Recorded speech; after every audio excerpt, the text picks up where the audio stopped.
इस फिल्म की शुरुआत एक आदमी को दिखाकर होती है जिसका नाम एडम होता है, जो बेहोशी में होने के बावजूद भी खड़ा होता है और अपने आप को एक बाथटब में पाता है। वो अपने आप को इस हालत में देखकर परेशान हो जाता है और उठकर चलने लगता है। चलने की वजह से इसके पाँव से जो बाथटब का प्लग लगा होता है वो निकल जाता है और पानी के साथ एक नीले रंग की वस्तु भी बह जाती है। इसके बाद हम देखते हैं कि अचानक से लाइट्स ऑन होती हैं और एडम को पता चलता है कि इसके साथ डॉक्टर लॉरेंस भी वहीं मौजूद थे और वो दोनों किसी गंदे बाथरूम में एक जंजीर से बंधे हुए थे और दोनों के सामने एक डेड बॉडी खून से लथपथ पड़ी है और उसके एक हाथ में रिवॉल्वर होती है और दूसरे हाथ में एक टेप होती है। वे दोनों नहीं जानते थे कि वे यहाँ कैसे आए। इसके बाद उन्हें अपने जेबों में से एक एक कैसेट और बुलेट और चाबी भी मिलती हैं। वे दोनों चाबी से अपने चैन के लॉक को खोलने की कोशिश करते हैं मगर वो नहीं खोल पाते। फिर एडम डॉक्टर लॉरेंस की मदद से उस लाश के पास पड़े टेप को उठा लेता है और दोनों उन कैसेट्स को सुनते हैं। कैसेट्स में इन्हें किसी आदमी की आवाज़ सुनाई देती है जो एडम को बताता है कि इसने बहुत लोगों की लाइफ ख़राब की है, उन्हें सीक्रेटली रिकॉर्ड करके, और आज वो इसे एक मौका दे रहा है अपनी लाइफ सुधारने का। या तो वो भूख से तड़प कर मर सकता है या वो यहाँ से भाग सकता है। वहीं दूसरी तरफ यही आवाज़ डॉक्टर लॉरेंस को बताती है कि इसने कभी लोगों के जीवन को मूल्यवान नहीं समझा। इसने सालों से लोगों को उनके मरने की खबर दी। अगर ये अपने बीवी और बच्चे को जिंदा देखना चाहता है तो इसे 6 बजे से पहले एडम को मारना होगा और तुम्हें अपने टास्क को कंप्लीट करने के लिए बाथरूम में छिपे क्लू को ढूंढना होगा। डॉक्टर लॉरेंस क्लू को समझने के लिए दोबारा कैसेट चलाता है जहाँ इसे सुनता है फॉलो योर हार्ट। डॉक्टर को यह निशान टॉयलेट टैंक पर नजर आता है। एडम जब टॉयलेट टैंक को खोलकर देखता है तो उसमें 2 आरियां और कुछ फोटोज मिलते हैं। एडम इन फोटोज के बारे में डॉक्टर को नहीं बताता। इसके बाद दोनों आरी से अपनी जंजीर काटने की कोशिश करते हैं लेकिन नाकामयाब हो जाते हैं। फिर डॉक्टर को समझ आता है कि ये आरियां जंजीर काटने के लिए नहीं है बल्कि उनके पैरों को काटने के लिए है। ये इनका एक टेस्ट है। अब डॉक्टर को समझ आता है कि इन्हें कैदी जिग्सो ने बनाया है जिसने कई महीने पहले इन्हें एक मर्डर में फंसाने की भी कोशिश की थी। इसके बाद कहानी फ्लैशबैक में दिखाई जाती है। डॉक्टर लॉरेंस एडम को बताता है कि जिग्सो उन लोगों को शिकार बनाता है जिन्हें अपनी लाइफ की वैल्यू नहीं होती है, जो दूसरों की लाइफ से खेलते हैं। जिग्सो अपने शिकार को खुद नहीं मारता बल्कि एक गेम के जरिए फिजिकल या मेंटल टॉर्चर करके मारता है। यदि शिकार सर्वाइव कर जाता है तो उसे अपनी लाइफ की वैल्यू समझ आ जाती है। जिग्सो किलर की इन्वेस्टिगेशन डेविड टैप कर रहे थे और मार्क के मर्डर से इन्हें एक फिंगरप्रिंट मिला था जो डॉक्टर लॉरेंस से मैच कर रहा होता है। इसलिए डेविड डॉक्टर से पूछताछ करने उनके हॉस्पिटल जाता है। डेविड डॉक्टर से पूछते हैं कि जब मार्क का मर्डर हुआ था तो वो कहाँ थे। डॉक्टर लॉरेंस उन्हें बताता है कि वो उस वक्त उनके हॉस्पिटल की एक इंटर्न को मिलने गए थे क्योंकि उनका उसके साथ अफेयर था। इसके अलावा जिग्सो की एक दूसरी शिकार अमेंडा को भी जिग्सो को पहचानने के लिए डॉक्टर के पास लाया जाता है कि कहीं डॉक्टर ही जिग्सो तो नहीं।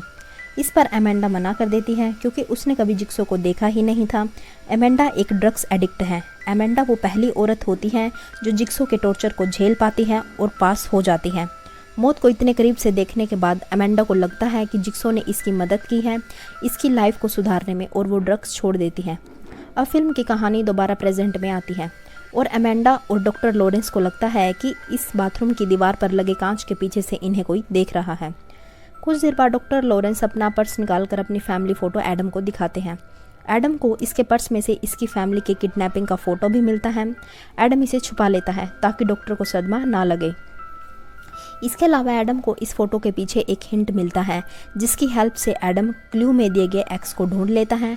डॉक्टर लॉरेंस एक्स के निशान को खोलता है और उसे वहाँ एक फ़ोन, लाइटर और एक नोट भी मिलता है जिस नोट में लिखा होता है कि सामने पड़ी लाश का ब्लड पॉइजनस है।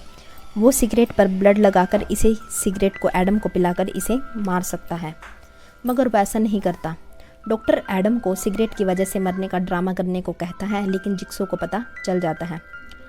इसके कुछ देर बाद डॉक्टर को उसी फ़ोन से एक कॉल आता है जिससे उसे पता चलता है कि उसकी फैमिली को किडनैप कर लिया गया है और डॉक्टर के पास थोड़ा ही समय है अपने टास्क को पूरा करने के लिए, यानी एडम को मारने के लिए। इसके अलावा डॉक्टर को फ़ोन पर पता चलता है कि एडम डॉक्टर को पहले से ही जानता है। फिर एडम डॉक्टर को बताता है कि तुम पर नज़र रखने के लिए डिटेक्टिव टैप ने मुझे पैसे दिए थे और एडम कुछ फ़ोटोज़ भी दिखाता है।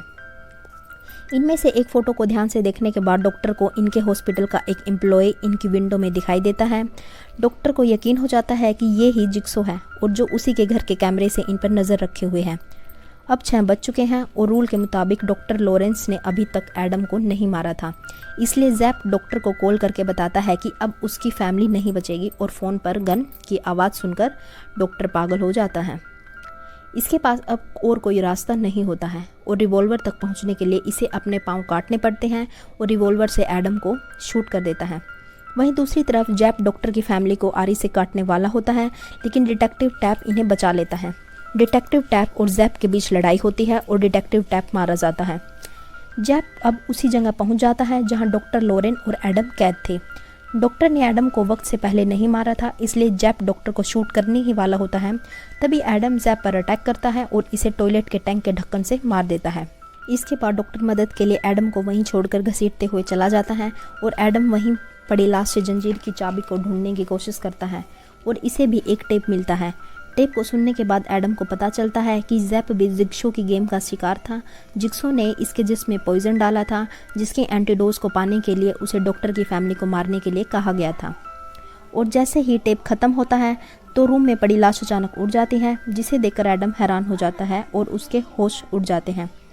वो लाश किसी और की नहीं बल्कि जिग्सो की थी, जिसका असली नाम जॉन क्रैमर है, जो एक लाश बनकर ही ऑपरेशन को मॉनिटर कर रहा था। अब हमें मूवी के फ्लैशबैक में दिखाया जाता है कि जिग्सो एक कैंसर पेशेंट है और जिसका इलाज डॉक्टर लॉरेंस कर रहा था।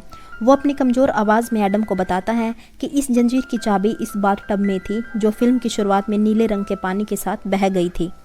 इसके बाद एडम उसे शूट करने की भी कोशिश करता है, लेकिन जिग्सो उसे बिजली का झटका देकर कमज़ोर कर देता है और उसी रूम में बनने के लिए छोड़ देता है और वहाँ से चला जाता है।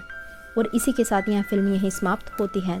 दोस्तों, अगर आपको मूवी की एक्सप्लेनेशन अच्छी लगी हो तो प्लीज़ हमारे चैनल को सब्सक्राइब करें और वीडियो को लाइक करें। आपके एक लाइक से हमारा हौसला बढ़ता है। धन्यवाद।